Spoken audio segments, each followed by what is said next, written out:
கிறிஸ்துவுக்குள் பிரியமானவர்களே, கர்த்தராகிய இயேசு கிறிஸ்துவின் நாமத்தினால் உங்கள் அனைவருக்கும் என் அன்பின் வாழ்த்துதலை தெரியப்படுத்துகிறேன். கர்த்தர் இன்று உங்களுக்காக கொடுக்கும் அதிசயமான வசனம் ஏசாயா 46வது அதிகாரம் 3 முதல் 4வது வசனம். தாயின் வயிற்றில் தோன்றினது முதல் உங்களை ஏந்தி, தாயின் கர்ப்பத்தில் உற்பத்தியானது முதல் உங்களை தாங்கினேன். ஹல்லேலூயா.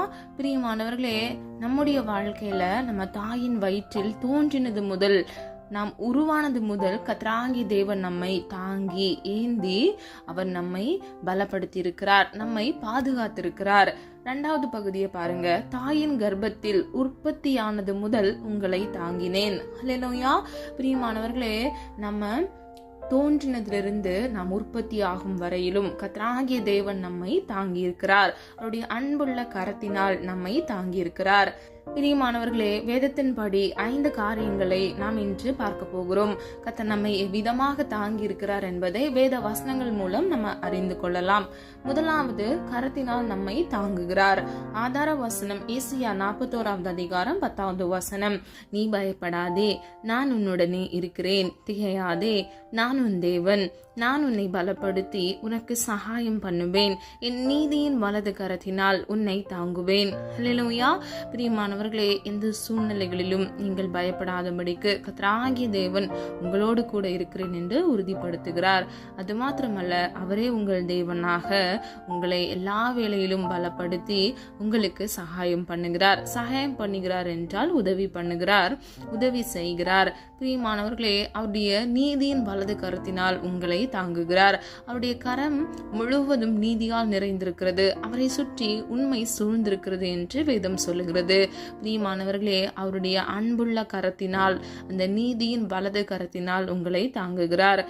18வது சங்கீதம் 35வது வசனம். உம்முடைய இரட்சிப்பின் கேடகத்தையும் எனக்கு தந்தீர், உம்முடைய வலது கரம் என்னை தாங்குகிறது, உம்முடைய காருண்யம் என்னை பெரியவனாக்கும். ஹல்லேலூயா. பிரியமானவர்களே, இரட்சிப்பின் கேடகத்தையும் நமக்கு கொடுத்திருக்கிறார்.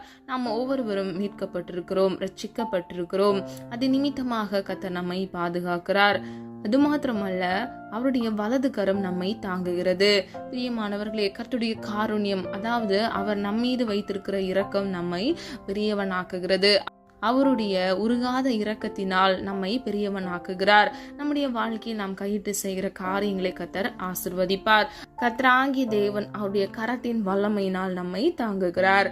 2வது, நீதியினால் நம்மை தாங்குகிறார். ஆதார வசனம் 41வது சங்கீதம் 12வது வசனம். நீர் என் உத்தமத்திலே என்னை தாங்கி என்றென்றைக்கும் உம்முடைய சமூகத்தில் என்னை நிலைநிறுத்துவீர். ஹல்லேலூயா. பிரியமானவர்களே, கர்த்தருடைய உத்தமம் என்றால் அவருடைய உண்மை. அவருடைய உண்மையினால் நம்மை தாங்கி என்றென்றைக்கும் அவருடைய சமூகத்தில் நம்மை நிலைத்து நிற்க செய்கிறார். 37வது சங்கீதம் 17வது வசனம் இவ்விதமாக சொல்லுகிறது. துன்மார்க்கருடைய புயங்கள் முறியும், நீதிமான்களையோ கர்த்தர் தாங்குகிறார். ஹல்லேலூயா. பிரியமானவர்களே, ஒரு மனிதன் துன்மார்க்கமாய் இருக்கும் பொழுது அவனுடைய புயங்கள் முறிகிறது, அதாவது அவனுடைய வாழ்க்கை அழிந்து போகிறது. அது மாத்திரமல்ல, ஒரு மனிதன் நீதிமானாய் வாழும் பொழுது கர்த்தர் அவனை தாங்குகிறார். ஏசாயா 59வது அதிகாரம் 16வது வசனம். பிரியமானவர்களே, இந்த வசனத்தின் 2வது பகுதியை நீங்க பாத்தீங்கன்னா, அவருடைய நீதியே அவரை தாங்குகிறது என்று வேதம் சொல்லுகிறது. அப்போ நம்ம வாழ்க்கையில கூட நம்ம நீதிமானா இருக்கும் பொழுது, உண்மையாய் நடக்கும் பொழுது, நம்முடைய வாழ்க்கையில் நமக்கான நீதி நம்மை தாங்குகிறதா, வழி நடத்துகிறதா இருக்கிறது. பிரியமானவர்களே, கர்த்தர் அவருடைய உத்தமத்திலே நம்மை தாங்குகிறார். உண்மை நிறைந்தவராய் நம்மை தூக்கி சுமக்கிறார். அவருடைய வலது கரம் நீதி நிறைந்ததாய் இருக்கிறது. அந்த நீதியின் வலது கரத்தினால் நம்மை தாங்குகிறார். நீதிமான்களையோ கர்த்தர் தாங்குகிறார் என்பதை இந்த வசனங்கள் மூலம் நம்ம அறிந்து கொள்ளலாம். 3வது, கிருபையினால் நம்மை தாங்குகிறார். ஆதார வசனம் 94வது சங்கீதம் 18வது வசனம். என் கால் சறுக்குகிறது என்று நான் சொல்லும் போது கர்த்தாவே, உமது கிருபை என்னை தாங்குகிறது. ஹல்லேலூயா. அப்போ நம்ம வாழ்க்கையில நம்ம விழுந்து போகிற சூழ்நிலை வரும் பொழுது கால் சறுக்கும் பொழுதே கர்த்தராகிய தேவன் அவருடைய கிருபையினால் நம்மை தாங்குகிறார். நம்ம விழுந்து போகாதபடிக்கு கர்த்தருடைய கிருபை நம்மை தாங்குகிறது. இன்றைக்கு பிரியமானவர்களே, உங்க வாழ்க்கையில கூட பற்பல சூழ்நிலைகள் வழியா நீங்க கடந்து வந்து கொண்டிருப்பீங்க. நீங்க கூட ஏதாவது ஒரு சிறு பிரச்சனையில சிக்கி தவித்து விட்டீங்க அப்படின்னா, உங்க கால் சறுக்குகிறது அப்படின்னு சொல்லி உங்களுக்கு சிந்தனையில அந்த நினைவு வரும் பொழுதே கர்த்தராகிய தேவன் அவருடைய உருக்கமான கிருபையினால் உங்களை தாங்குகிறார். ஹல்லேலூயா. நீங்கள் விழுந்து போகாதபடிக்கு கர்த்தர் உங்களை தாங்குகிறார். 4வது, ஆவியினால் நம்மை தாங்குகிறார். ஆதார வசனம் 51வது சங்கீதம் 12வது வசனம். உமது இரட்சானியத்தின் சந்தோஷத்தை திரும்பவும் எனக்கு தந்து உற்சாகமான ஆவி என்னை தாங்கும்படி செய்யும். ஹல்லேலூயா. பிரியமானவர்களே, இரட்சானியம் என்றால் மீட்பை குறிக்கிறது. அது இரட்சிப்பை குறிக்கிறது. நம்மை இரட்சித்த மீட்டு கொண்ட சந்தோஷத்தை திரும்பவும் தாவீதுக்கு கொடுத்து உற்சாகமான ஆவி என்னை தாங்கும்படி செய்யும் என்று அவர் விண்ணப்பம் பண்ணுகிறார். அப்போ பிரியமானவர்களே, நம்ம ஒவ்வொருவரும் பாவ வாழ்க்கையிலிருந்து மீட்கப்படும் பொழுது, நாம் ரட்சிக்கப்படும் பொழுது நமக்குள் ஒரு சந்தோஷம் கிடைக்கிறது. பிரியமானவர்களே, அது வெளிப்புறமான சந்தோஷமாக மாத்திரமல்ல, நம்முடைய ஆவியில் ஒரு சந்தோஷத்தை நாம் பெற்றுக்கொள்கிறவர்களாய் இருக்கிறோம். தாவீது விதமாக விண்ணப்பம் பண்ணுகிறார், உம்முடைய இரட்சிப்பின் சந்தோஷத்தை திரும்பவும் எனக்கு தந்து உற்சாகமான ஆவி என்னை தாங்கும்படி செய்யும் என்று. ஆகவே பிரியமானவர்களே, முன்பு தாவீதை கர்த்தர் இவ்விதமான உற்சாக ஆவியினால் தாங்கியிருக்கிறார். அப்போ நம்முடைய வாழ்க்கையில கூட நாம் ரட்சிக்கப்பட்டு மீட்கப்பட்ட இந்த நாட்கள்ல கர்த்தருடைய ஆவியானவர் நமக்கு அந்த இரட்சானிய சந்தோஷத்தையும் கொடுத்து உற்சாகமான ஆவியும் நமக்கு கொடுத்து நம்மை சந்தோஷப்படுத்தி இருக்கிறார். ஹல்லேலூயா. கடைசியாக 5வது வசனத்தினால் நம்மை தாங்குகிறார். ஆதார வசனம் எபிரேயர் 1வது அதிகாரம் 3வது வசனம். சர்வத்தையும் தம்முடைய வல்லமையுள்ள வசனத்தினாலே தாங்குகிறவராய் தம்மாலே தாமே நம்முடைய பாவங்களை நீக்கும் சுத்திகரிப்பை உண்டு பண்ணி உன்னதத்தில் உள்ள மகத்துவமானவருடைய வலது பாரிசத்தில் உட்கார்ந்தார். ஹல்லேலூயா. பிரியமானவர்களே, கர்த்தராகிய இயேசு கிறிஸ்து சர்வத்தையும் அவருடைய வல்லமையுள்ள வசனத்தினாலே தாங்குகிறவராய் தம்மாலே தாமே நம்முடைய பாவங்களை நீக்கும் சுத்திகரிப்பை உண்டு பண்ணி, அதாவது பிரியமானவர்களே, அவருடைய சொந்த சரீரத்தின் நிமித்தமாக அவரை முற்றும் ஒப்பு கொடுத்தது நிமித்தமாக ஆட்டுக்குட்டியாக ஜீவ பலியாக சிலுவையில் ஒப்பு கொடுத்து நம்முடைய பாவங்கள நம்மை சுத்திகரித்திருக்கிறார். அதற்காக தம்மை தாமே ஒப்பு கொடுத்திருக்கிறார் என்பதை இந்த வசனத்தின் மூலம் நம்ம அறிந்து கொள்ளலாம். நம்முடைய பாவங்களை நீக்கும் சுத்திகரிப்பை அவர் உண்டு பண்ணி உன்னதத்தில் உள்ள மகத்துவமானவருடைய வலது பாரிசத்தில் உட்கார்ந்தார்.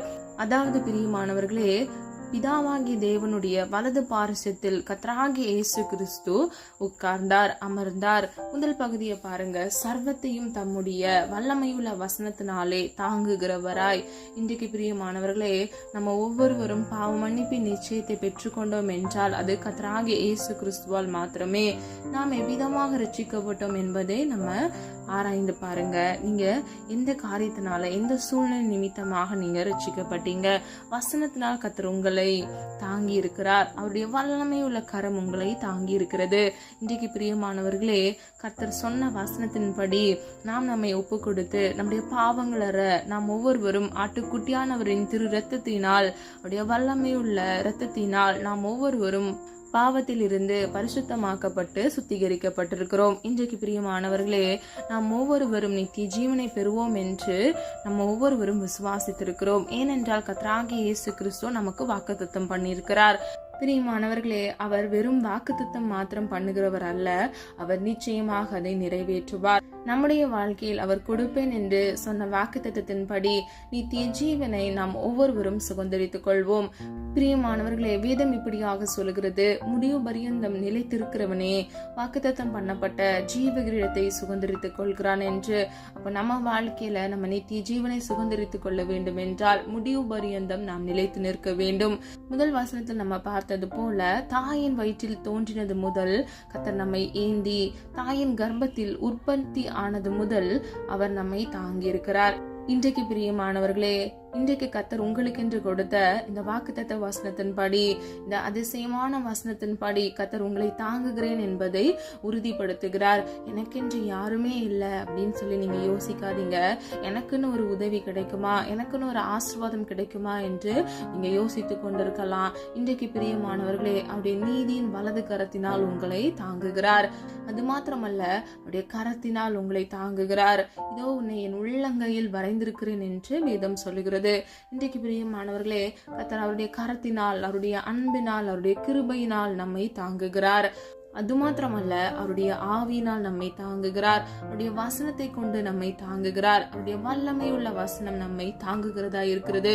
நம்முடைய வாழ்க்கையில நம்ம பாவ பழக்கத்திலிருந்து நம்மை மீட்டெடுப்பதற்கு, நாம் ஒவ்வொருவரும் ரட்சிப்பை சுதந்திரித்துக் கொள்வதற்கு அவருடைய வார்த்தையாகிய வசனம் நம்முடைய வாழ்க்கையில் அதிகமாக கிரியை செய்தது. வேதம் இப்படியாக சொல்லுகிறது, அவருடைய வசனத்தில் ஆவியும் ஜீவனும் இருக்கிறது என்று.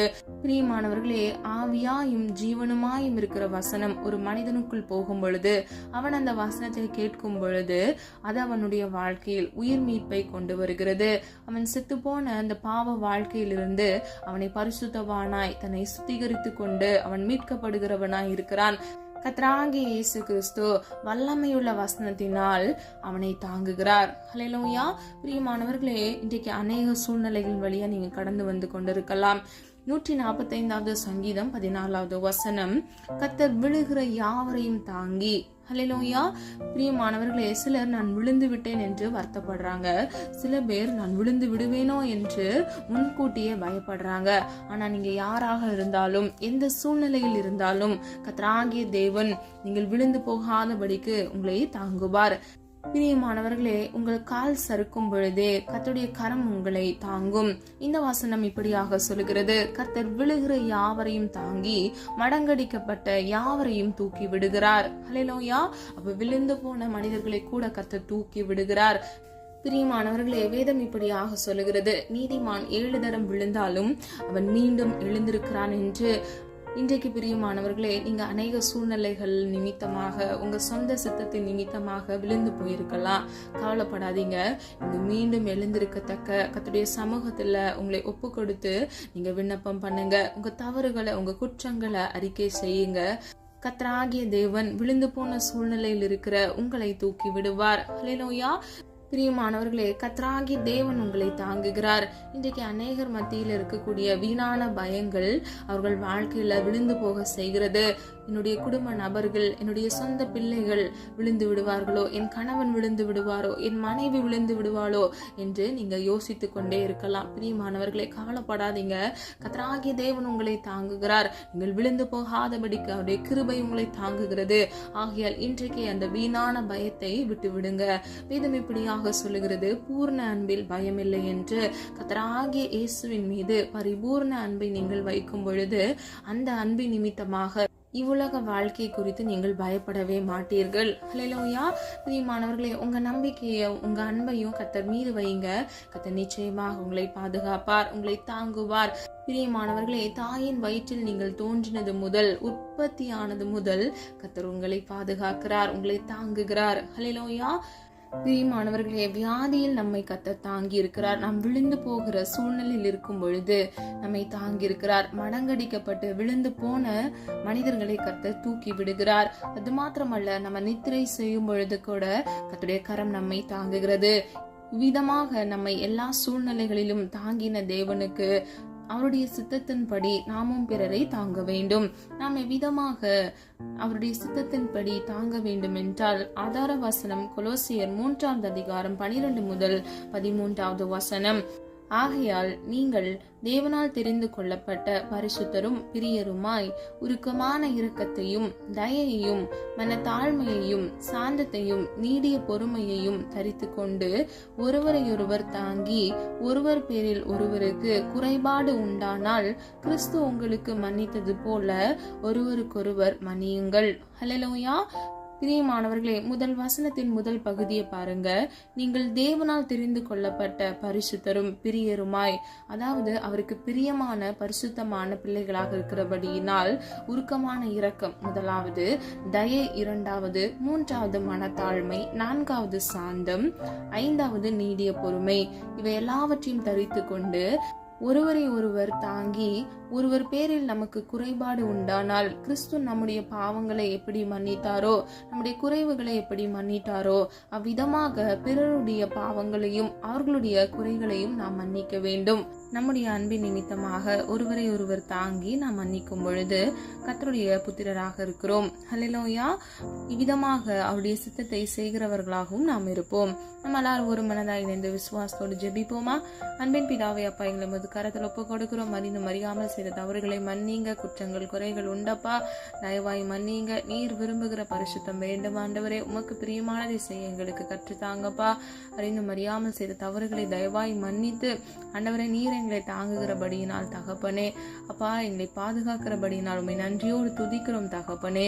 உடைய கரத்தினால், உடைய நீதியினால், உடைய கிருபையினால் நீர் எங்களை பாதுகாக்கிறீர், எங்களை தாங்குகிறீர், வழிநடத்துகிறீர். அதற்காக நன்றி செலுத்துகிறோம் ஆண்டவரே. ஒவ்வொரு பிள்ளைகளையும் ஆசீர்வதிங்க, அவர்கள் தேவைகளை சந்திங்க. பிள்ளைகள் கையிட்டு செய்கிற ஒவ்வொரு காரியங்களையும் ஆசீர்வதித்து பிள்ளைகளுடைய கையின் பிரயாசத்தை நீர் ஆசீர்வதிக்கிறதற்காக நன்றி செலுத்துகிறோம் தகப்பனே. அப்பா, ஒவ்வொரு பிள்ளைகளுடைய தேவைகளை சந்திங்கப்பா. நாளை தினத்தின் தேவைகளை குறித்து கலங்காதே என்று வேதம் சொல்லுகிறது. ஒவ்வொரு பிள்ளைகளுடைய தேவைகளை கர்த்தர் சந்தித்து நீரே பிள்ளைகளை வழிநடத்தி செல்லும்படியாய் ஜெபிக்கிறோம் அப்பா. பிள்ளைகள் சரீரத்தில் இருக்கக்கூடிய எல்லா வியாதிகளை இயேசுவின் நாமத்தில் நிர்மூலமாக்கி அப்பா, வியாதியில் இருக்கிற பிள்ளைகளை அப்பா உடைய அன்பின் கரத்தினால் நீர் தாங்கி வழி நடத்துங்கப்பா. ஒரு அற்புதத்தை இன்றைக்கு இயேசுவின் நாமத்தினால் கட்டளையிடுங்க தகப்பனே. எந்த இடத்துல அப்பா பலவீனப்பட்டு காணப்படுகிறார்களோ அந்த இடத்துல கர்த்தருடைய வல்லமை இறங்கட்டும் அப்பா. இன்றைக்கு இயேசுவின் நாமத்தினால் ஒரு விடுதலையை கட்டளையிடுங்க தகப்பனே. குமாரன் விடுதலையாக்கினால் மெய்யாகவே விடுதலையாவீர்கள் என்று வேதம் சொல்லுகிறதப்பா. எல்லா வழிகளிலிருந்து இயேசுவின் நாமத்தினால் ஒரு விடுதலையை கட்டளையிடுங்க தகப்பனே. அப்பா, உம்முடைய சுகம் அளிக்கிற கரம் பிள்ளைகளை தொடட்டும் ஆண்டவரே. பிள்ளைகளுக்கு ஒரு விடுதலையை கட்டளையிடட்டும் ஆண்டவரே. நிரப்படியே செய்கிறதற்காக நன்றி ஆண்டவரே. இடிந்து போன குடும்பங்களுக்காக ஜெபிக்கிற ஆண்டவரே. பிரிவினையோடு காணப்படுகிற குடும்பங்கள்ல இயேசுவின் நாமத்தினால் அப்பா அந்த வீடை கட்டி எழுப்புங்கப்பா. சமாதானத்தின் தேவன் சமாதானத்தை கட்டளையிடுங்க தகப்பனே. வீடுகள்ல இருக்கக்கூடிய எல்லா குழப்பங்களை கர்த்தராகிய தேவன் மாற்றி இயேசுவின் நாமத்தினால் ஜீவனுள்ள சாட்சியாக மாற கிருபை செய்யுங்க தகப்பனே. பிரிந்திருக்கிற ஆண்டவரே அப்பா தம்பதியர்களை இயேசுவின் நாமத்தினால் மீண்டும் ஆண்டவரே நீர் இணைக்கும்படியாய் ஜெபிக்கிறோம் அப்பா. வேதம் இப்படியாக சொல்லுகிறது, நீர் இணைத்ததை அப்பா மனிதன் பிரிக்காதிருக்க கடவன் என்று. அப்பா, உலகமோ சட்டமோ அப்பா அவர்களை பிரிக்க கூடாது தகப்பனே. நீரே தகப்பனே, நீர் உம்முடைய பிள்ளைகளை அப்பா இணைத்ததற்கான நோக்கம் ஆண்டவரே ஒன்று இருக்கிறது அப்பா. இயேசுவின் நாமத்தினால் ஆண்டவரே உம்முடைய சித்தம் நடக்கட்டும் ஆண்டவரே. சத்துருக்களின் தந்திரங்களும் சூழ்ச்சி வலைகளும் இயேசுவின் நாமத்தினால் நிர்மூலமாகட்டும் ஆண்டவரே. கர்த்தராகிய தேவன் ஒரு விடுதலையை கட்டளையிடுங்கப்பா. பாதுகாத்துக் கொள்ளுங்க. உடைய நீதியின் வலது கரத்தினால் பிள்ளைகளை தாங்கி வழி நடத்துங்கப்பா. தாயின் கருவில் உருவாகும் முன்னே நீர் எங்களை அப்பா பேர் சொல்லி அழைத்த தேவன் ஆண்டவரே. அது மாத்திரமல்ல, தாயின் வயிற்றில் தோன்றினது முதல் ஆண்டவரே நீர் ஏந்தி அப்பா கர்ப்பத்தில் உற்பத்தியானது முதல் அப்பா நீர் தாங்கி வழிநடத்தி வந்திருக்கிறீர் அப்பா. இம்மட்டும் எங்களை காத்து வழிநடத்தி வந்தீரே ஆண்டவரே. அதற்கான நோக்கம் ஒன்று இருக்கிறது தகப்பனே. உம்முடைய சித்தம் செய்ய எங்களுக்கு கிருபை தாங்கப்பா. கோணனான வழிகளை செவ்வைப்படுத்துங்கப்பா. எங்கள் சுய சித்தங்களை மன்னிங்க ஆண்டவரே. விழுந்து போன நிலையில இருக்கக்கூடிய ஒவ்வொரு பிள்ளைகளையும் இயேசுவின் நாமத்தினால் தூக்கி எடுக்கும்படியாய் ஜெபிக்கிறோம் அப்பா. சுயங்கள் எல்லாம் மாறட்டும் ஆண்டவரே. சுய சித்தத்தை இயேசுவின் நாமத்தினால் நிர்மூலமாக்குங்கப்பா. உம்முடைய சித்தம் செய்ய கிருபை கொடுங்க. வாலிப வயதை பரிசுத்தமை பாதுகாத்து கொள்ள வாலிப பிள்ளைகளுக்கு கிருபை கொடுங்கப்பா ஆண்டவரே. நடுத்தர வயதோடு இருக்கிற பிள்ளைகளுக்காக ஜெபிக்கிறேன் ஆண்டவரே. உம்முடைய சித்தம் செய்ய வேண்டுமாப்பா. ஏற்ற வேலையில பிள்ளைகள் வாழ்க்கையில திருமணம் இல்லாதபடிக்கு ஆகாதபடிக்கு இருக்கிற ஒவ்வொரு பிள்ளைகள் வாழ்க்கையில உம்முடைய சித்தத்தின்படி தகப்பனே ஏற்ற விழாயிலும் கட்டளையிட்டு புத்தியுள்ள ஸ்திரியை கட்டளையிட்டு பிள்ளைகளை ஆசீர்வதிக்கும்படியாய் ஜெபிக்கிறேன். குழந்தை இல்லாமல் குழந்தைக்காக காத்திருக்கிற பிள்ளைகள் வாழ்க்கையில இயேசுவின் நாமத்தினால் கர்ப்பத்தின் கனியை ஆசீர்வதிக்கும்படியாய் ஜெபிக்கிறேன் அப்பா. நீரே எங்களை தாங்குகிற தேவன் ஆண்டவரே. நீரே எங்களை வழி நடத்துகிற தேவன் அப்பா. உடைய வலது கரத்தினால் எங்களை தாங்குகிறீர் ஆண்டவரே. அப்பா, விழுந்து போன மடங்கடிக்கப்பட்ட சூழ்நிலை இருக்கிற பிள்ளைகளை தூக்கி விடுகிறீர் ஆண்டவரே. ஒவ்வொரு பிள்ளைகளையும் காத்துக்கொள்ளுங்க தகப்பனே. உடைய உருக்கமான இரக்கத்தினால் ஒவ்வொருவரையும் காத்துக்கொள்வீராகப்பா. ஒவ்வொருவருடைய தேவைகளை சந்திங்க ஆண்டவரே. கையின் பிரயாசத்தை ஆசீர்வதிங்கப்பா. கையிட்டு செய்கிற காரியங்களை கர்த்தர் ஒரு விசை ஆசீர்வதித்து கொடுங்க ஆண்டவரே. அப்பா, பிள்ளைகள் வாழ்க்கையில குறைவில்லாதபடிக்கு எல்லா குறைவுகளை கர்த்தர் மாற்றி நிறைவுள்ளதாய் மாற்றுவீராக. அப்பா, நீர் எங்கள் பாவங்களை எப்படி மன்னித்தீரோ எங்கள் அக்கிரமங்கள் குறைவுகளை மன்னித்தீரோ அன்பினால் ஒருவரை ஒருவர் நாங்களும் ஆண்டவரை எங்களை தாங்கி பிறருடைய குறைவுகளை மன்னிக்கத்தக்க எங்கள் இருதயத்துல ஒரு மாறுதலை கட்டளையிடும்படியாய் ஜெபிக்கிறோம் ஆண்டவரே. உம்முடைய சித்தம் செய்ய ஆண்டவரே எங்களை ஒப்பு கொடுத்து ஜெபிக்கிறோம், அர்ப்பணிக்கிறோம் ராஜா. கர்த்தாவே மனம் இறங்கும்படியாய் ஜெபிக்கிறோம். இன்னும் தகப்பனே புதிய பிசினஸ் செய்ய வேண்டும் என்ற ஆவலோடு இருக்கிற பிள்ளைகளுக்காக ஜெபிக்கிறேன். ஏற்ற வேலையில பிள்ளைகளுக்கு வழி வாசல்களை திறந்து கொடுங்கப்பா. அது மாத்திரமல்ல, பிசினஸ் செய்து விழுந்து போன சூழ்நிலையில இருக்கக்கூடிய பிள்ளைகள் வாழ்க்கையில இயேசுவின் நாமத்தினால் ஆண்டவரே ஒரு எழுச்சியை கட்டளையிடுங்கப்பா. அவர்கள் எழும்பி பிரகாசிக்க கிருபை செய்யுங்க ஆண்டவரே. எந்தெந்த காரியங்கள்ல நஷ்டப்பட்டார்களோ ரெட்டிப்பான ஆசீர்வாதத்தை சுதந்தரித்துக் கொள்ள கிருபை செய்யுங்கப்பா. ஒருவரும் கெட்டு போவது முடிய சித்தம் அல்ல தகப்பனே. அப்பா, விழுந்து போன நிலைமையில் இருக்கிற ஒவ்வொரு பிள்ளைகளையும் தூக்கி விடுவீராக இயேசுவின் நாமத்தினால் ஆண்டவரே. உம்முடைய வசனத்தில் ஆவியும் ஜீவனும் இருக்கிறது ஆண்டவரே. உம்முடைய வல்லமையுள்ள வசனத்தினால் நீர் எங்களை தாங்குகிறீர் ஆண்டவரே.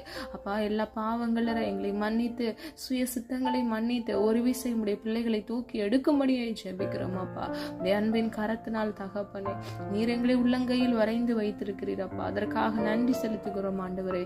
குடும்பங்கள் இருக்கக்கூடிய எல்லா பிரச்சனைகளை கத்தர் மாற்றி இயேசுவின் இரத்த கோட்டைக்குள் மூடி மறைத்து பாதுகாத்துக் கொள்ளுங்கப்பா ஆண்டவரே. நீர் எங்களை அப்பா, நீர் இம்மட்டும் எங்களை நடத்தினீர். இனிவரும் நாட்களிலும் கண்மணி போல் உடைய பிள்ளைகளை பாதுகாத்து வழிநடத்துங்க. ஒவ்வொருவரின் தேவைகளை சந்திங்க. இடைநாளுடைய சமூகத்தில் காத்திருந்து ஜெபித்த ஒவ்வொரு காரியங்களிலும் இயேசுவின் நாமத்தினால் ஆமென்றும் ஆமென் என்றும் பதிலை கட்டளையிடுங்க தகப்பனே. மன விருப்பத்தை உடைய சித்தத்தின்படி நிறைவேற்றி கொடுங்கப்பா. நீரே எங்களை தாங்குகிற தேவன் ஆண்டவரே. நாங்கள் நித்திரையில் இருக்கும் பொழுது கூட உடைய கரம் எங்களை தாங்குகிறதற்காக நன்றி செலுத்துகிறோம் ஆண்டவரே. அப்பா, திக்கற்ற பிள்ளைகளாக காணப்படுகிற ஒவ்வொரு பிள்ளைகளுடைய நியாயத்தை நீர் விசாரிங்கப்பா. நியாயத்தை விசாரித்து பட்ட பகலை போல இயேசுவின் நாமத்தினால் விளங்க பண்ணுங்கப்பா. உண்மையே நம்பி இருக்கிறாங்க தகப்பனே. வெக்கப்பட்டு போக கூடாது தகப்பனே. உண்மை நோக்கி பார்த்த முகங்கள் பிரகாசம் அடைந்தது என்று வேதம் சொல்லுகிறதப்பா. ஒவ்வொரு பிள்ளைகளையும் பிரகாசம் அடைய பண்ணுங்க ஆண்டவரே. ஆசீர்வதிங்கப்பா, பாதுகாத்துக் கொள்ளுங்க ஆண்டவரே. நீர் அப்படியே செய்கிறதற்காக நன்றி. குறைவுகளை எல்லாம் ஆண்டவர் கிறிஸ்து இயேசுக்குள் மகிமையில் நிறைவுள்ளவர்களாய் ஒவ்வொரு பிள்ளைகளும் மாற இயேசுவின் நாமத்தினால் கிருபை செய்யுங்க. இவர்களை மாத்திரமல்ல இவர்கள் குடும்பங்களையும் இயேசுவின் இரத்த கோட்டைக்குள் மூடி மறைத்து பாதுகாத்துக் கொள்ளுங்கப்பா. சத்துருக்களின் தந்திரங்கள், சூழ்ச்சி, வலைகள் எல்லாவற்றிலும் இருந்து இயேசுவின் நாமத்தினால் ஆண்டவரே ஒரு பாதுகாப்பை கட்டளையிட்டு தீங்குக்கு விலக்கி பொல்லாப்புக்கு விலக்கி பாதுகாத்துக் கொள்ளுங்கப்பா ஆண்டவரே. உன் பாதம் கெல்லி இடராதபடிக்கு நீரே எங்களை தேவ தூதர்களை விட்டு பாதுகாத்து வழிநடத்துகிறீரே தகப்பனே. அப்பா, நீர் அப்படியே செய்கிறதற்காக உமக்கு நன்றி ஆண்டவரே. எந்த சத்துருக்களின் வல்லமைகளும் தொடக்கூடாது தகப்பனே. நீரே உடைய பிள்ளைகளை கண்மணி போல் பாதுகாத்துக் கொள்ளுங்கப்பா. இம்மட்டும் நடத்தி நீர் ஆண்டவரே இனிவரும் நாட்களிலும் நடத்துங்கப்பா. நாளை தினத்தின் தேவைகளை குறித்து கலங்காதே என்று வேதம் சொல்லுகிறது. ஒவ்வொரு நாளுக்குரிய தேவைகளை சந்திங்கப்பா. கடன் என்ற சிறையிருப்புல வறுமையில வாடி சிக்கி தவிக்கிற பிள்ளைகள் வாழ்க்கையில் அற்புதத்தை இயேசுவின் நாமத்தினால் கட்டளையிடுங்கப்பா. உதவி கரங்களை எழுப்புங்கப்பா. உடைய பிள்ளைகளுக்கு ஒரு விடுதலையை கட்டளையிடுங்க தகப்பனே. அப்பா, இந்த சிறையிருப்பிலிருந்து இயேசுவின் நாமத்தினால் ஒரு விடுதலையை கட்டளையிடுங்கப்பா. பிள்ளைகளுடைய கையின் பிரயாசத்தை ஆசீர்வதித்து ஆண்டவரே நீரே அப்பா உடைய பிள்ளைகள் தலையை உயர்த்தும்படியாய் ஜெபிக்கிறோம். நீயோ கடன் வாங்காதிருப்பாய், நீயோ கடன் கொடுப்பாய் என்று சொன்ன வசனத்தின்படி இலவசமாய் பிறருக்கு உதவி செய்யத்தக்க இயேசுவின் நாமத்தினால் பிள்ளைகளை ஆசீர்வதிங்க. ₹1 கடன் இல்லாதபடிக்கு அதை அடைத்து தீர்க்க பிள்ளைகளுக்கு இயேசுவின் நாமத்தினால் கிருபை செய்யுங்க. வேலை இல்லாமல் வேலைக்காக காத்திருக்கிற பிள்ளைகளுக்கு ஏற்ற இடத்துல நல்ல வேலையை இயேசுவின் நாமத்தினால் கட்டளையிடுங்கப்பா ஆண்டவரே. இருதயம் சோர்ந்து போய் இருக்கிறாங்கப்பா, நல்ல பலனை கட்டளையிடுங்கப்பா. இந்த காணலை கேட்டுக்கொண்டிருக்கிற பிள்ளைகள் வாழ்க்கையில் இருக்கக்கூடிய எல்லா வீணான பயங்கள், எதிர்காலத்தை குறித்த பயங்களை இயேசுவின் நாமத்தினால் மாற்றி பிள்ளைகளை ஆசீர்வதிக்கும்படியை ஜெபிக்கிறேன் ஆண்டவரே. குன்றி குன்றி நடக்க கூடாதப்பா. உங்களுடைய சமூகத்தில் ஆண்டவரே அப்பா நிலைத்து நிற்கிற பிள்ளைகளாக விசுவாசத்தில் வேரூன்றி வளர்ந்த ஆண்டவரே நீர் பிள்ளைகளை தாங்குகிறபடியினால் அப்பா பிள்ளைகள் வாழ்க்கையில ஆண்டவரே எலும்பி பிரகாசிக்க இயேசுவின் நாமத்தினால் கிருபை செய்யுங்க. நீர் அப்படியே செய்கிறதற்கு நன்றி. ஜெபித்த ஒவ்வொரு ஜெபங்களுக்கும் நீர் ஆமென்றும் ஆமென் என்று பதில் கொடுக்க போகிற கிருபைகளுக்காக நன்றி.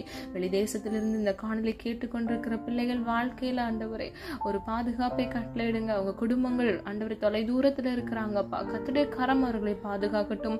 அவர்கள் தேவைகளை சந்திங்க. பிள்ளைகளுடைய மன விருப்பத்தை நிறைவேற்றுங்கப்பா ஆண்டவரே. வீடு இல்லாதவர்களுக்கு நல்ல வீட்டை வாங்குவதற்கு கட்டுவதற்கு இயேசுவின் நாமத்தால் சத்துவத்தையும் பலனையும் கட்டளையிடுங்க.